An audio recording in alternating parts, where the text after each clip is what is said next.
Queridos, como nós podemos perceber, os dias nos levam a pensarmos e refletirmos sobre muitas coisas e acabamos revendo posicionamentos e esse tempo que temos tido de muitas incertezas, de muitas inseguranças, ele é um tempo de reflexões.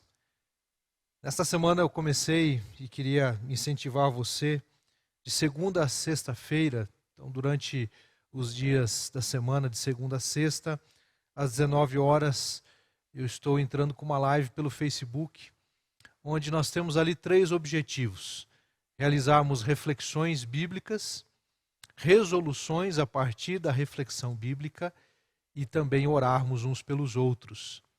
Entendemos que precisamos estar unidos na oração, unidos também em reflexões que nos ajudem a nos mantermos no caminho certo. É muito a tentação de se desviar, de abandonar a fé, tem sido algo considerado por pessoas. A tentação de querer desistir de algumas coisas importantes na vida estão no horizonte, estão no radar de muitas pessoas em nossos dias. E nós precisamos então voltar a nossa atenção, voltar o nosso olhar para o ensinamento das Escrituras. E nós começamos já há muitas semanas, várias semanas, tratativas em torno do tema recomeçar. E temos avançado nessa direção, inclusive isso tem sido trazido para os nossos outros fóruns de aprendizado. Toda quinta-feira agora nós temos a Escola Bíblica Discipuladora Dinâmica e Digital, a nossa EBD.3, com o curso Afiando o Machado. É um curso que nós propomos para toda a igreja, para toda a membresia e para todos os membros e principalmente para aqueles que exercem também alguma influência, liderança, seja liderança de células, liderança de ministérios, para que nós possamos afiar o machado. Então essa analogia que nós temos procurado trazer na nossa EBD.3, queria que a imagem pudesse aparecer ali, né? Só para reforçar esse conceito. Então, afiando o machado, qual que é a ideia de afiar o machado? É gastar um tempo necessário para sermos mais efetivos no cumprimento da missão. Ainda que esta analogia seja muito simples, mas ela representa algo muito importante. Eu também tenho dito que a EBD.3 na IBNM é o canal do aprendizado, o trilho curricular para o crescimento, a oportunidade de enraizar convicções, fortalecer a fé, aprender como fazer para frutificar muito. Temos dito isso e esta foi a ênfase que demos no domingo passado, nas mensagens do culto da manhã e da noite, que na verdade elas foram adaptadas para a nossa aula inaugural. Então, semana passada, nós apresentamos a aula inaugural da EBD.3 e o nosso foco, queridos, é recomeçarmos esse tempo de modo individual, de modo familiar, consequentemente de modo coletivo, mas também enquanto igreja, né? Enquanto igreja do Senhor Jesus Cristo nesse tempo. E nós voltamos os nossos olhares para o Evangelho de Mateus e você já pode acessar esse texto bíblico porque nós vamos dar sequência ao estudo bíblico que temos feito, às reflexões que temos feito baseado neste Evangelho. Eu aproveito para destacar 2 versículos bíblicos que nós utilizamos também no domingo passado e que têm sido recorrentes por causa do trilho, da proposta que nós trazemos para a igreja. Mateus capítulo 4, verso 17, a partir de então, Jesus começou a anunciar sua mensagem: arrependam-se, pois o reino dos céus está próximo. Esta é uma mensagem profética e é uma mensagem que continua sendo importante e relevante. Na verdade, ela nunca perdeu sua relevância e nunca perderá sua relevância até Jesus voltar. Contudo, este tempo é um tempo que nós temos a oportunidade de pensarmos mais aprofundadamente, de um modo mais cuidadoso sobre esta palavra de Jesus. Porque vivemos um tempo também em que as pessoas elas têm enfatizado a salvação pela graça, as bênçãos da graça de Deus, que são extraordinárias, mas que acabam caindo para um ensinamento muito perigoso, um ensinamento, na verdade, nocivo, que é o ensinamento de que não importa necessariamente o que você faça.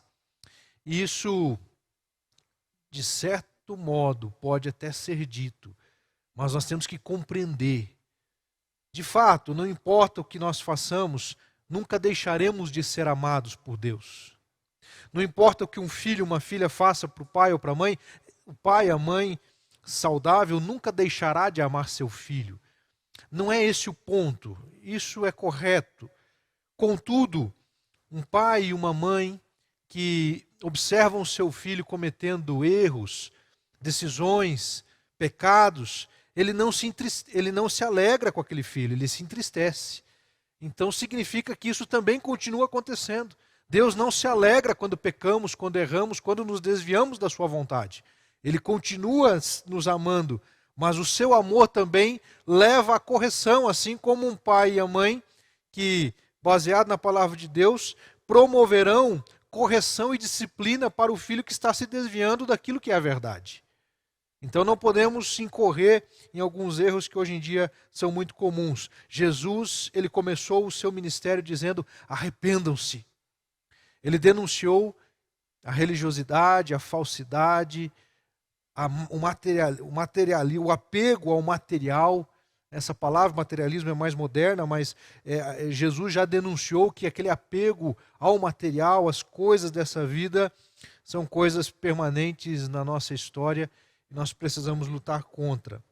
E nós vimos também, queridos, em Mateus 4, 23, que é a sequência, que Jesus viajou por toda a região da Galileia, ensinando nas sinagogas, anunciando as boas novas do reino e curando as pessoas de todo tipo de doenças.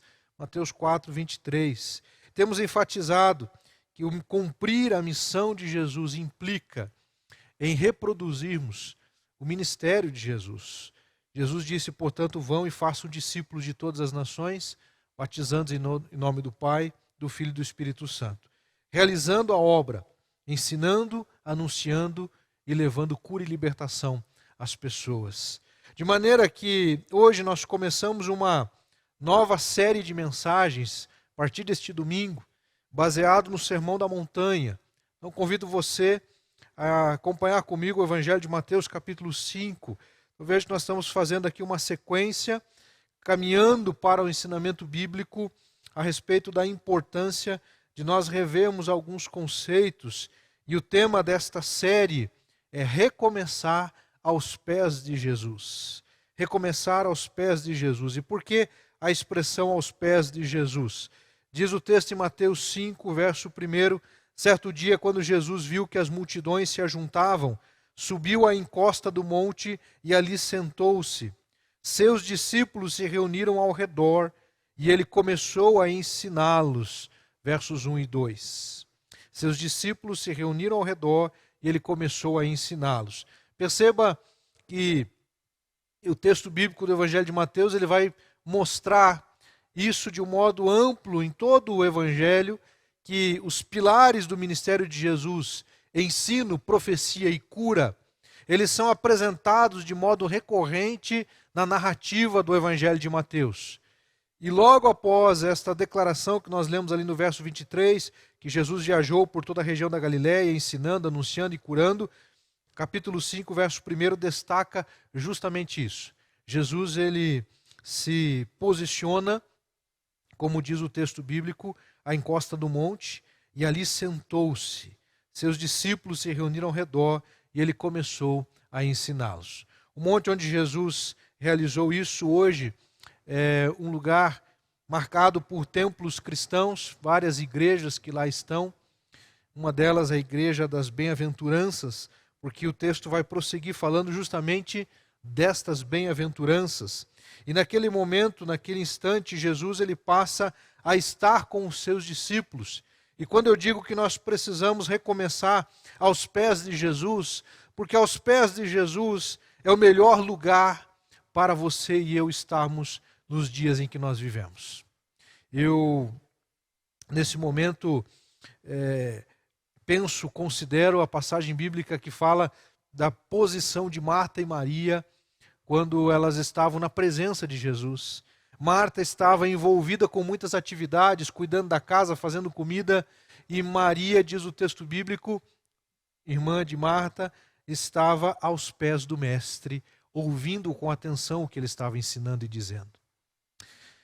Temos que tomar cuidado, queridos, porque o momento que nós vivemos pode nos levar de um modo natural, digamos assim, por causa das dificuldades que estamos enfrentando, a simplesmente estarmos envolvidos com muitas coisas.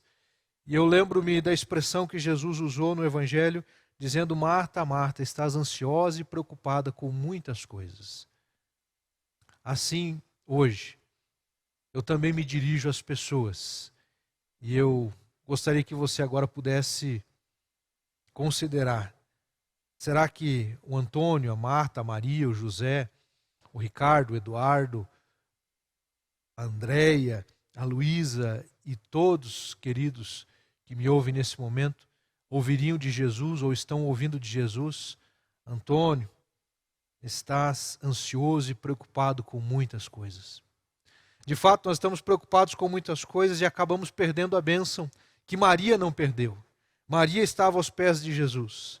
E Jesus disse para ela: Maria escolheu a melhor parte, e esta não lhe será tirada. Então eu evoco nesse momento esta ênfase, recomeçar aos pés de Jesus, porque o texto bíblico nos aponta também para este fato. Jesus, ele se colocou numa posição no monte mais elevado que os seus discípulos, e os discípulos e outras pessoas que estavam ali próximas dele, com certeza, naquele momento, naquele instante. Então não é difícil nós imaginarmos esta cena dos discípulos de Jesus aos pés dele, ouvindo os seus ensinamentos. E eu entendo, meus irmãos, em nome de Jesus, o tempo que nós vivemos é tempo de estarmos aos pés do Mestre. Porque se nós não estivermos aos pés do Mestre, nós estaremos envolvidos com outras coisas que não nos conduzirão para resultados abençoadores. É temerário nos envolvermos e ficarmos preocupados demais com tantas outras coisas, em vez de estarmos aos pés de Jesus. Então, esta é a ênfase que eu quero trazer para você. E nós vamos começar, meus irmãos, fazendo aqui uma mensagem que vai se estender em todo o Sermão da Montanha. Inclusive, a mensagem da noite continuará do ponto onde eu vou parar agora. O pastor Rodrigues dará sequência. Então, nós estamos agora iniciando essa abordagem de mensagens temáticas baseadas em séries, que independentemente de quem está pregando, estará utilizando esta abordagem bíblica. Eu peço que você acompanhe comigo a leitura do texto na continuidade, Mateus capítulo 5, eu lerei novamente a partir do verso 1 até o verso de número 12. Diz assim a palavra do Senhor. Eu estou lendo, como tenho feito recentemente, nesta tradução, na Nova Versão Transformadora. Você pode acompanhar na sua com atenção, observando palavras que porventura sejam diferentes. Você aproveita justamente para enriquecer aí a sua interpretação. Mateus capítulo 5, a partir do verso 1, diz o texto bíblico: Certo dia, quando Jesus viu que as multidões se ajuntavam, subiu à encosta do monte e ali sentou-se. Seus discípulos se reuniram ao redor e ele começou a ensiná-los. Felizes os pobres de espírito, pois o reino dos céus lhes pertence. Felizes os que choram, pois serão consolados. Felizes os humildes, pois herdarão a terra. Felizes os que têm fome e sede de justiça, pois serão saciados. Felizes os misericordiosos, pois serão tratados com misericórdia. Felizes os que têm coração puro, pois verão a Deus. Felizes os que promovem a paz, pois serão chamados filhos de Deus. Felizes os perseguidos por causa da justiça, pois o reino dos céus lhes pertence. Felizes são vocês quando, por minha causa, sofrerem zombaria e perseguição, e quando outros, mentindo, disserem todo tipo de maldade a seu respeito. Alegrem-se e exultem, porque uma grande recompensa os espera no céu. E lembrem-se de que os antigos profetas foram perseguidos da mesma forma. Que Deus abençoe a leitura da sua palavra e aplique aos nossos corações. Feche os olhos, vamos orar mais uma vez. Amado Deus e Pai, em nome de Jesus, estamos, ó Deus, diante de um dos textos mais lidos, porventura talvez mais conhecidos, mas não posso dizer se isso também se aplica com relação à prática. Porque é muito comum nós conhecermos expressões, ensinamentos bíblicos que são bem conhecidos, mas não vivermos apesar disto. Quantos de nós conhecemos que nós devemos amar a Deus sobre todas as coisas e ao próximo como a nós mesmos, mas insistimos em apenas amar a nós mesmos? Quantas vezes nós já ouvimos buscar em primeiro lugar o reino de Deus e a sua justiça, e estas coisas vos serão acrescentadas. E acabamos, ó Deus, insistindo em colocar tantas outras coisas antes do Senhor. Priorizarmos outras coisas que de fato não é o Senhor. Gostamos de dizer que o Senhor está em primeiro lugar, mas na prática colocamos pessoas, motivações ambiciosas, o trabalho, a profissão acima do Senhor.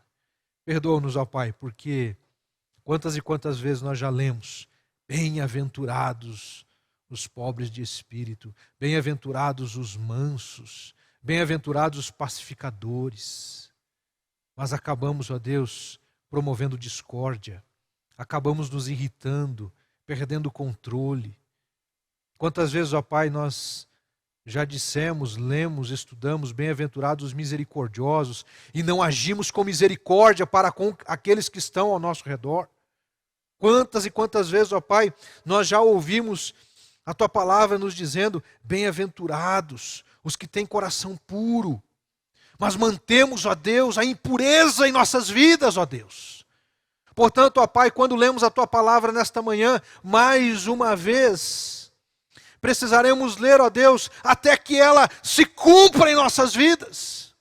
E continuarmos lendo e absorvendo e internalizando para que não mais venhamos a fugir destes princípios. Que estes princípios, ó Pai, não sejam extemporâneos em nossa história, em nossa trajetória. Pai querido, que aquilo que estamos aprendendo na Tua palavra não aconteça conosco de vez em quando. Que a pureza de coração não seja uma coisa, ó Pai, que um dia ou outro acontece. Mas, ó Deus, é algo permanente. E o inverso se estabelece. De vez em quando uma falha, de vez em quando um pecado acaba acontecendo. Nós temos que buscar, ó Deus, este padrão, que com o passar do tempo, menos pecado, menos erros vai acontecendo, e mais acertos, mais pureza. Portanto, Pai, nós estamos diante de um texto que, por mais que tenha sido pregado agora em janeiro pelo irmão Wilson, nós precisamos novamente voltar a ele, ó Deus, não porque não tenha sido ensinado adequadamente, pelo contrário, foi feito com aprofundamento. Mas nós estamos vivendo dias, ó Deus, em que temos dificuldade de colocar em prática a humildade, a mansidão. Pai, ajuda-nos, ó Deus, nesta hora, nesta manhã, eu te peço e oro em nome de Jesus e para a glória do Senhor. Amém. Eu comecei a pregar já na oração, irmãos, então vamos administrando estas informações, estes fatos, mas me chama a atenção nesse texto bíblico algo que eu quero trazer para vocês nesta manhã, uma abordagem diferente daquela que nosso querido Wilson, e graças a Deus se recupera bem, né, daquele acidente vascular que ele passou algumas semanas atrás. Graças a Deus está avançando, caminhando muito bem, louvado seja Deus por isso. Nós veremos aí, com a graça de Deus, ele pregando novamente. Inclusive eu faço menção a isso porque eu quero sugerir a você, se você não ouviu a mensagem Depois nós vamos divulgar exatamente qual foi o dia. Essa mensagem, o link dela vai ser compartilhado novamente. Mas em janeiro o Wilson pregou sobre o Sermão da Montanha, e ele usou aqui as bem-aventuranças. E ele se ateve de modo preciso em cada um destes tópicos. Então não tem por que eu fazer o mesmo trabalho que ele fez, porque já está posto. Eu quero trazer uma abordagem um pouco diferente, mais objetiva e incisiva naquilo que nós devemos agir para com o ensinamento que temos diante de nós. Pois bem, eu proponho para nós nesta hora, queridos, recomeçar aos pés de Jesus, revendo conceitos. E eu quero pensar em dois conceitos aqui atrelados às bem-aventuranças. Em primeiro lugar, as bem-aventuranças quanto à qualidade. Quanto à qualidade. O que significa isso? Bem-aventuranças quanto à qualidade. Eu quero trazer estes conceitos para nós nesse momento aqui. Nós podemos organizar as bem-aventuranças em dois grupos, e é isso que eu estou fazendo nesse momento. Eu separo no grupo daquelas que referem-se a uma qualidade inerente do ser. O que isso significa? A uma qualidade que está vinculada à nossa existência, que pode ou não ser praticada, vivenciada. E o segundo grupo são as bem-aventuranças relacionadas quanto à motivação. O que nos move, o que nos direciona. Primeira delas, bem-aventurados quanto à qualidade.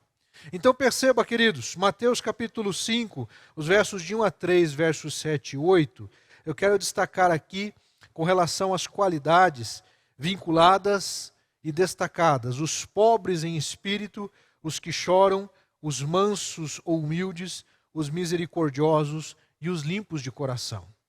Nós temos aqui então estes elementos que estão vinculados à qualidade. Pobreza de espírito, chorar, mansidão, misericórdia e purificação ou santificação.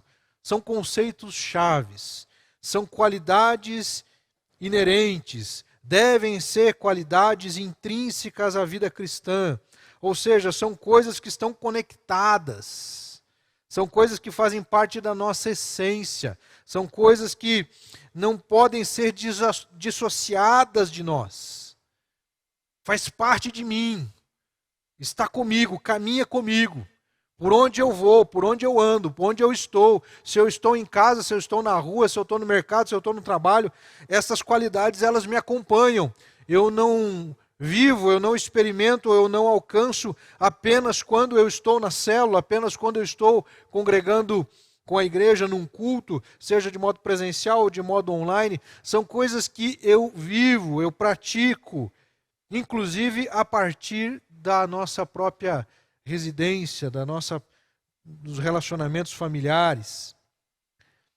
A qualidade que pobreza de espírito diz é a capacidade da pessoa reconhecer a sua pobreza espiritual diante de Deus. Aqui não está se referindo à pobreza material, porque a pobreza material, se pobre de espírito se referisse à pobreza material, a maioria das pessoas da terra estariam bem com Deus, porque a maior parte das pessoas na terra são pobres. É verdade, a maior parte vivem numa situação material de muita limitação, escassez. Então isso não diz respeito à pobreza material, isso diz respeito à pobreza de espírito. E o que pode ser interpretado como um defeito, na verdade, é uma qualidade. O que é uma pessoa pobre de espírito? É uma pessoa que ela entende que sem Deus ela não pode. Pobreza de espírito é alguém que entende que ele precisa da graça de Deus, do amor de Deus, do poder de Deus se manifestando na vida dela. É aquela pessoa que compreende que ela não poderá avançar se ela for altiva, arrogante e orgulhosa. Pobreza de espírito é o contraponto do orgulhoso, daquela pessoa orgulhosa, que ele assume uma condição de de que ele não precisa do próximo e muito menos de Deus, né? A qualidade de pobreza de espírito é aquilo que nós podemos encontrar no Salmo 51, quando Davi, após perceber a gravidade do seu erro, da sua falha, do seu pecado, ele se humilha diante de Deus e ele diz, ele clama ao Senhor pedindo por purificação, clamando por purificação. Os que choram, chorar é colocado por Jesus Cristo como uma bem-aventurança. Bem-aventurado é alguém feliz, segundo uma das traduções. A tradução que eu uso, inclusive, ela fala felizes os pobres de espírito, ou bem-aventurados. Bem-aventurado é alguém que foi bem-sucedido em alguns aspectos. Agora, não é ser bem-sucedido na profissão, não é ser bem-sucedido materialmente. Continuamos a insistir nesse aspecto. Ele diz respeito a qualidades inerentes, internas nossas. A capacidade de chorar. Os dias que nós vivemos têm causado um efeito muito preocupante.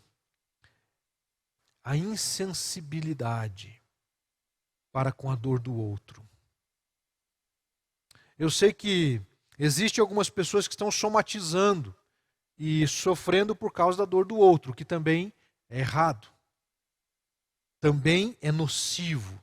Nós não podemos trazer para nós a dor do outro no sentido de se abater e de adoecer por causa do que está acontecendo com o outro. Não é essa a abordagem. Mas nós não podemos ir também para o outro extremo da insensibilidade. De ouvirmos relatos, e eu tenho procurado ser muito seletivo, principalmente na questão de jornais, do que assistir, do que ouvir, de que notícias eu vou me alimentar. Eu tenho procurado ser muito seletivo nisso, porque há um exagero, há distorções, há uma série de problemas vinculados a esse momento. Então nós temos que ter sabedoria e discernimento para o que vamos alimentar a nossa mente. Mas uma informação me chamou a atenção, que nós estamos chegando a 300 mil mortos. E 300 mil mortos, irmãos, é um número, óbvio que eu escolhi esse número, poderia escolher outros, né? Mas eu escolhi esse número porque você já parou para pensar que um ano atrás 300 mil pessoas estavam vivas? Se não fosse a Covid? 300 mil mortos pela Covid. E aí alguns dizem assim, não, mas existem outras doenças, sim, outras doenças continuam, não parou. E infelizmente temos problemas vinculados a isso, porque gente que estava tratando muitas dessas doenças parou por causa da Covid. Então, as coisas vão se avolumando, e o que eu quero chamar a atenção, meus queridos, será que 300 mil não vai ser um número que simplesmente eu vou nem considerar? É impossível nós passarmos intocáveis diante de tudo que está acontecendo ao nosso redor. É impossível. Então, a capacidade de chorar, bem-aventurados os que choram, porque eles serão consolados. Jesus ele vai falar dessa recompensa. Aquele que chora é aquela pessoa que percebe que ele não é alguém sozinho no mundo, mas que existem outros que estão vinculados. Então não é também essa qualidade de chorar, não é aquela pessoa murmuradora, que ela fica chorando o tempo todo, reclamando dos seus problemas. É aquele que chora por causa das coisas que estão acontecendo e por causa do sofrimento que os outros também estão passando.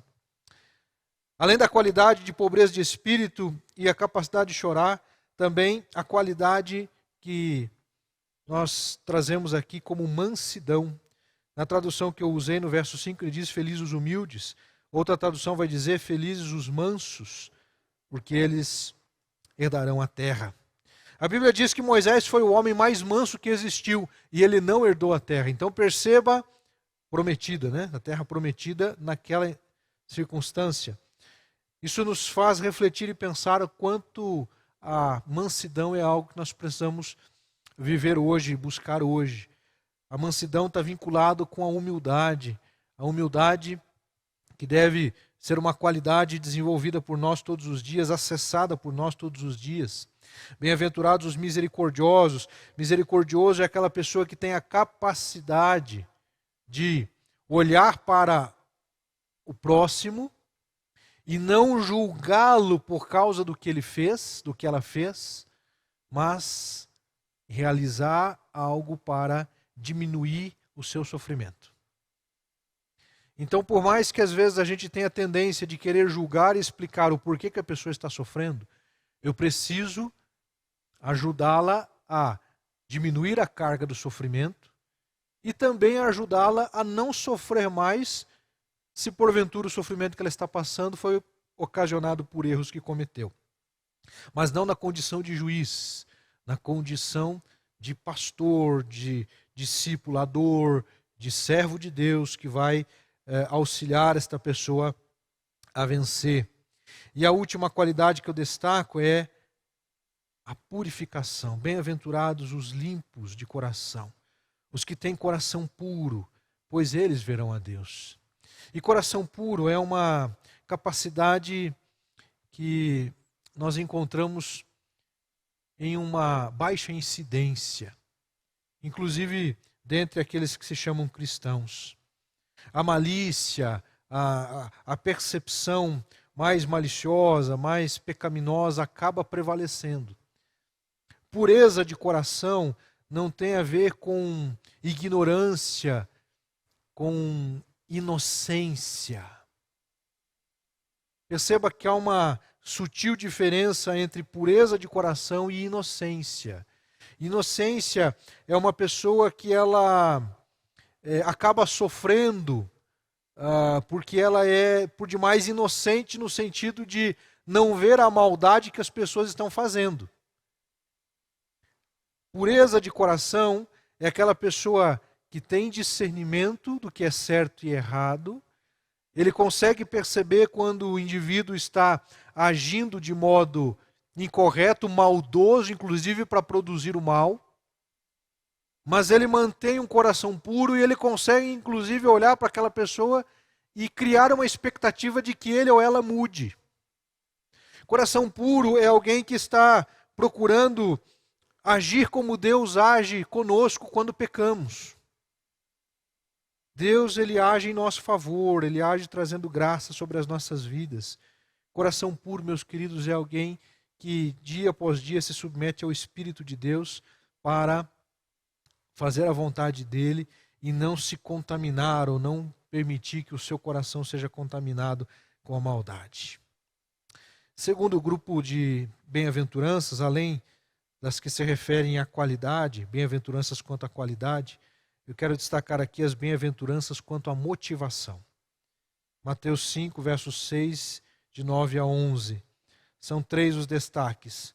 Os famintos e sedentos por justiça, os pacificadores e os que são parecidos com Jesus.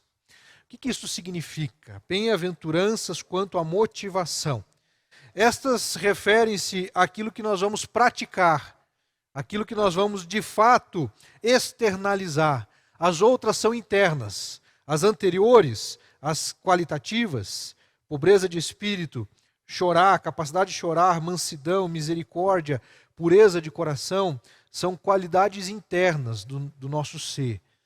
As bem-aventuranças quanto à motivação, elas exteriorizam aquilo que as outras iniciais realizam em nossas vidas. Então, quando a Bíblia diz ali, bem-aventurados os que têm fome, verso 6, fome e sede de justiça, os famintos e sedentos por justiça, são aquelas pessoas que elas colocam-se de um modo inconformado quando a injustiça é feita para alguém. E ele procurará agir para trazer justiça, para fazer com que a justiça se estabeleça. E veja, meus queridos, que eu estou falando aqui de princípio bíblico. Eu não estou trazendo aqui cores e rótulos ideológicos, eu falo de princípios do cristianismo, da fé cristã.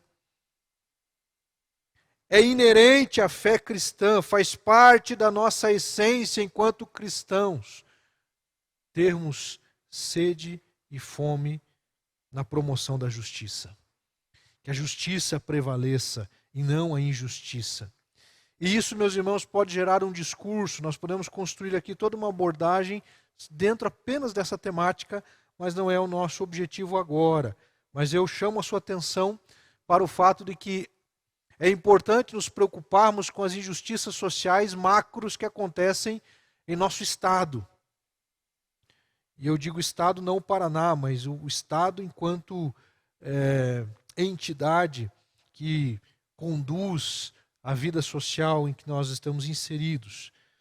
É claro que nós temos que nos preocupar com estas questões vinculadas ao Estado também, mas antes delas deve começar em nós a promoção da justiça com base no que nós fazemos. Então, se eu atuo de uma maneira injusta para com o meu semelhante, eu não posso ser alguém que vá defender a justiça global, porque eu não consigo nem viver a justiça pessoal. Então nós temos que tomar cuidado porque há muito discurso de preservação da justiça global, social, mas pouco daquilo que vive na prática. Então o que a nível pessoal eu tenho procurado fazer com relação a ser alguém faminto e sedento pela justiça? Em segundo lugar, outra motivação que deve pairar na minha vida, além da justiça, é também a pacificação. Deus nos chama para sermos pacificadores. Felizes, bem-aventurados os que promovem a paz. Bem-aventurados os pacificadores, porque eles serão chamados filhos de Deus. Ser pacificador, ser pacificadora, é algo que nós devemos também buscar com intencionalidade. Vivermos em nossos relacionamentos promovendo a paz. Dizer não à violência e coibir a violência, mas favorecer os bons relacionamentos e o bem-estar entre as pessoas. Ser pacificador, obviamente, é o contrário daquele que é alguém que promove a discórdia. E tomemos muito cuidado, queridos, porque nós estamos num momento muito, muito delicado em todo o mundo, mas principalmente no Brasil, porque há um potencial para nos tornarmos, em vez de pacificadores, pessoas que promovem a intriga, a competição, a discórdia. Em nome de Jesus, tenhamos sabedoria. Tenhamos sabedoria em defender as nossas ideias, defender os nossos posicionamentos. Também tenhamos maturidade, meus irmãos, para entender que nós podemos conviver apesar das diferenças. Nós podemos e devemos conviver apesar de diferenças ideológicas. O cristão maduro, ele conseguirá conviver com aquele que pensa diferente dele em determinadas questões, mas que no essencial nós convergimos. Nós precisamos convergir no essencial e podemos ter preferências pessoais diferentes naquilo que é periférico. Terceira característica quanto à motivação, os que são parecidos com Jesus. O que eu quero dizer com isso? A partir do verso 10 e 11. Felizes os perseguidos por causa da justiça, pois o reino dos céus lhes pertence. Felizes são vocês quando por minha causa sofrerem zombaria e perseguição, e quando noutros, mentindo, disserem todo tipo de maldade a seu respeito. O fato de nos tornarmos parecidos com Jesus é maravilhoso e extraordinário, mas também nos coloca numa condição de sermos perseguidos. Jesus ele foi perseguido a ponto de ser morto na cruz. Um cristão verdadeiro, em algum momento na vida ele vai ser perseguido por ele ser parecido com Jesus.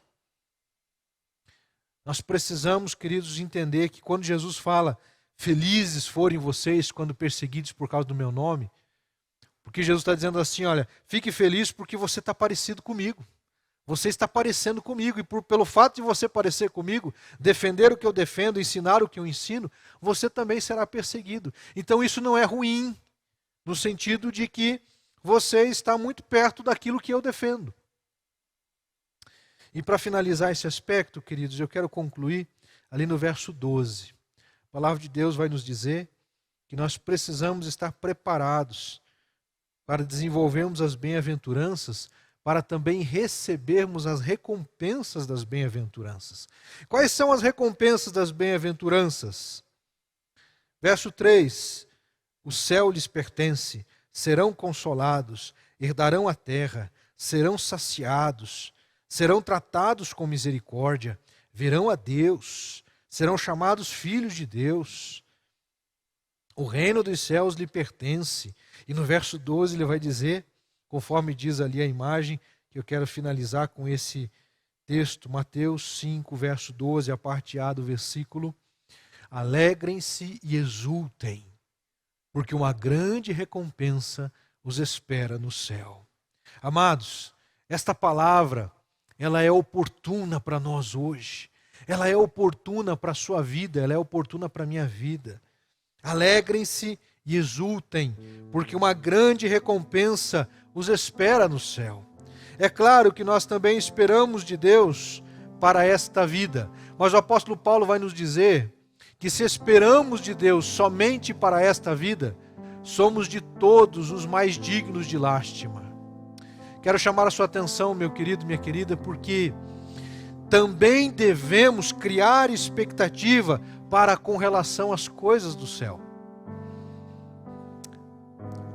A história cristã vai mostrar que durante um período, muitas pessoas se preocupavam apenas com o céu. Não se importavam com a vida aqui na terra. E se nós formos comparar o que é mais importante, de fato, é muito mais importante o que está por vir do que aquilo que nós vivemos hoje aqui na terra. Porque isso tudo vai passar. Você pode hoje estar com saúde. Você, quem sabe, eu tenho pessoas que estão nos ouvindo aqui que são jovens, pessoas que estão numa condição de saúde perfeita, cheio de energia, de jovialidade, de juventude. Mas a Bíblia deixa muito claro: jovem, lembre-se do teu Criador nos dias da tua juventude, porque chegarão os dias em que a visão diminuirá, a força física diminuirá, e ele chega a dizer: os dentes cairão. Porque faz parte da vida esta realidade. Mas mais ainda do que isso, nós temos uma realidade de eternidade diante de nós. Por isso Jesus diz: alegrem-se e exultem, porque uma grande recompensa os espera no céu. Queridos, por mais que Deus nos dê alegrias aqui na terra, por mais que a gente possa ser feliz em várias coisas que podemos acessar, naquilo que comemos, naquilo que brincamos, nos relacionamentos que construímos aqui na terra, tudo isso vai passar, mas ele tem uma continuidade no céu. Há uma recompensa no céu. Bem-aventurados sois vós, alegrem-se e exultem, porque há uma grande recompensa no céu. Por isso eu convido você nesse momento a cantarmos, a adorarmos ao Senhor, uma canção que vai destacar a importância de nós acessarmos as bem-aventuranças, não como uma qualidade que eu alcanço sozinho. É importante entendermos isso, queridos. As bem-aventuranças, pobreza de espírito, capacidade de chorar, a mansidão, a misericórdia, a pureza de coração, não são coisas que eu compro no mercado, não são coisas que eu alcanço sozinho. É Deus quem realiza em mim. É a graça de Deus que nos capacita. Então eu convido você nesse momento a desfrutar e acessar a graça de Deus para viver as bem-aventuranças.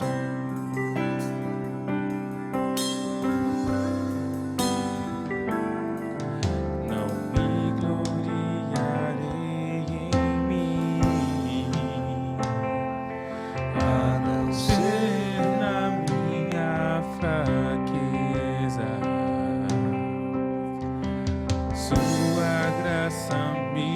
sustentou. Ela me basta com certeza. Mas eu sei que o seu poder se aperfeiçoa na minha fraqueza. E quando eu me cansar, a sua força opera em mim. Eu sei sua graça é pra mim.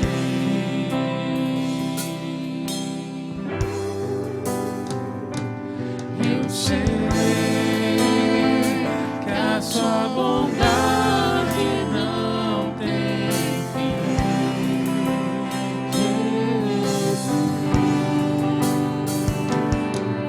não me gloriarei em mim, a não ser na minha fraqueza. Sua graça me sustentou. Ela me basta com certeza. Mas eu sei que seu poder se aperfeiçoa na minha fraqueza. Quando eu me cansar, a sua força opera em mim. Eu sei que a sua graça é pra mim.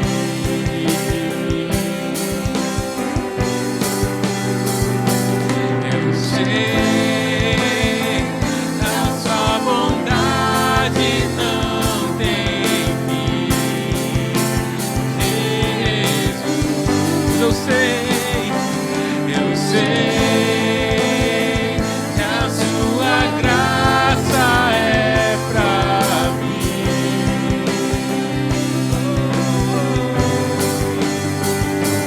Eu sei que a sua bondade não tem fim. Jesus, quando eu não posso, quando não consigo, quando eu sou fraco, quando estou caído, você me levanta e me encoraja. Você me dá forças, você me resguarda. Você me levanta e me encoraja. Você me dá força, você me resguarda. Você me levanta, você me encoraja. Você me dá forças, você me... Eu sei que a sua graça é pra mim.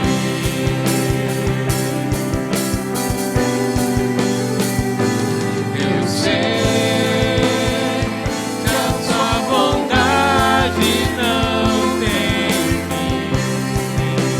fim. Declaremos mais uma vez. Eu sei que a sua graça é pra mim.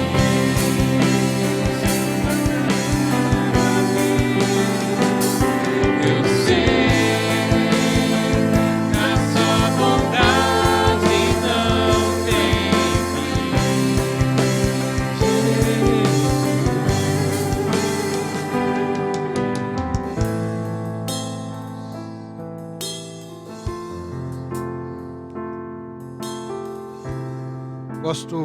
Gosto muito dessa canção, que ela nos ajuda a reforçar esse conceito que É a graça de Deus que nos alcança e que nos capacita para vencermos as nossas limitações, as nossas incapacidades de reproduzirmos as bem-aventuranças. A graça do Senhor. Eu quero orar com você nesse momento, pedindo que Deus o capacite para que você possa acessar a graça de Deus e se tornar um homem, uma mulher bem-aventurado, bem-aventurada. Em nome de Jesus. Queremos orar pelos motivos de oração que estão compartilhados aqui também no grupo. Que Deus esteja abençoando tanto aqueles que conosco estão pelo Facebook e também pelo YouTube, que é a maioria. Vamos orar nesse momento, amados. Senhor, nosso Deus e Pai, quando a Tua palavra, Deus, nos encoraja, significa, Deus, que nós podemos ir além, ir além, ir além. Que sejamos incomodados para, ó Deus, não nos acomodarmos com as nossas incapacidades, imperfeições, idiosincrasias, tantas coisas, ó Pai, que nós alimentamos, hábitos nocivos, pecaminosos. Deus, em nome de Jesus, retira de nós tudo que é impuro, que tenhamos um coração puro, ó Pai. Dá-nos, ó Pai, esta graça de vivermos, ó Deus, e olharmos para o nosso semelhante com misericórdia, porque o que seria de nós se o Senhor não olhasse para nós com misericórdia?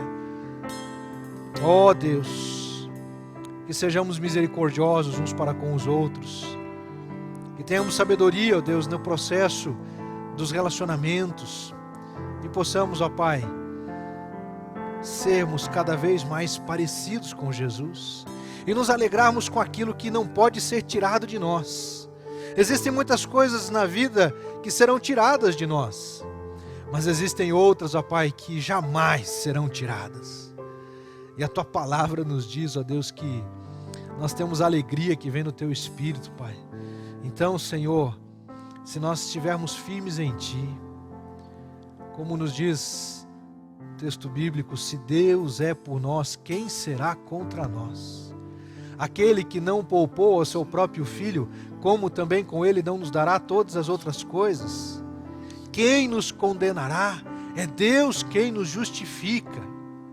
Oh Deus, nem a morte, nem a vida, nem os principados, nem as potestades, nem o futuro, nem o passado, nem o porvir, nada, nada, nada nos separará do amor de Deus em Cristo Jesus.